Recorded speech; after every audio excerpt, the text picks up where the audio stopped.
Hello YouTube, Gaming Goddess here with a review on Okami for the PS2. This is an action-adventure game developed by Clover Studio and published by Capcom. And just a fun fact for those who didn't know, but Okami can be translated to Great God, Great Spirit, or Wolf. Our main character in this game is a wolf known as Amaterasu and is often called a bunch of other names by the villagers such as Snowy and Furball. Now for a little bit of background information. This game is set in Japan and is supposedly based on a Japanese folklore. It starts with a flashback of events that happened 100 years prior to the game's present. It shows a ton of great visuals, and the story is being told by a narrator who is speaking this annoying whispering type language. I'm not really sure what that's about, but I guess that's what they programmed the game to do, so I can't really complain too much about it. Okami has an open world map, so it's good for exploring, and you're always going to find yourself going back to places you've already been.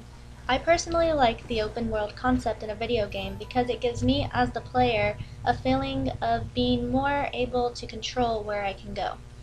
As you play and travel these places, you will meet a variety of characters, some being super serious, really pretty, or just plain annoying.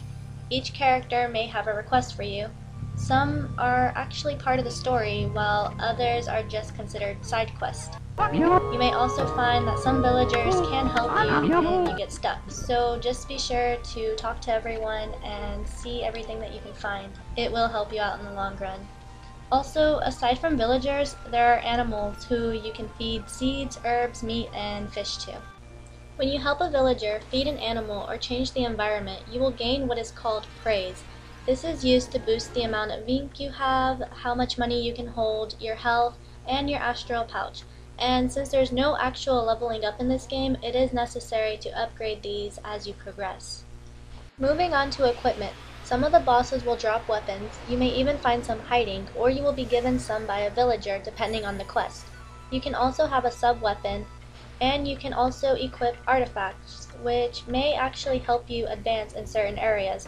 These can all be equipped by accessing the menu in the main game. Each weapon has their own abilities, so be sure to read the description on them because they all do different things. But aside from the basic attack, we have the Celestial Brush technique.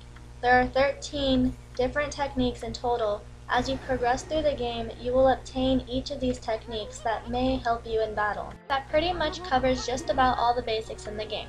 Personally, there were some things that made me want to rage quit while playing, and that would be puzzle solving. This game also provides some mini-games such as a fishing game and a digging game. Both of these could also be considered basic puzzle solving, but they are also both very necessary for getting any further in the game. In conclusion, I enjoyed this game a lot, surprisingly. I didn't think I would because it's more of an action-adventure type game than an RPG. I really like the backstory that they give you at the beginning of the game because it builds up the perfect amount of tension for the story that is to come as you play. The art and the music was perfect for the style that was presented in Okami. It's not the typical anime art style that I usually play, but it was more of an old Japanese art style which looked absolutely beautiful. Plus the music was quite soothing at some points in the game, and it would get more intense when it needed to be. Some things I didn't like in Okami would include the long loading scenes. I do wish they could have changed the weird whispering language to actual Japanese. Personally, that would have been more amazing, especially since the game takes place in Japan. Asune, the flea who travels with you, is actually rather annoying in my opinion. I feel like they could have made his character a little bit better. And finally, they could have cut down the dialogue just a little bit in some of the cutscenes because they were just brutal to sit through. Overall, Okami was a rather fun experience, plus you get to see a Japanese folktale play out in front of you as you progress in the game. I simply cannot stress it enough on how beautiful the art style is in this game. You just have to see for yourself. If you haven't already, find a copy of this game and play it, especially if you like wolves, like I do. I give Okami a 7.5 out of 10. This has been a Gaming Goddess review. And remember to keep on gaming.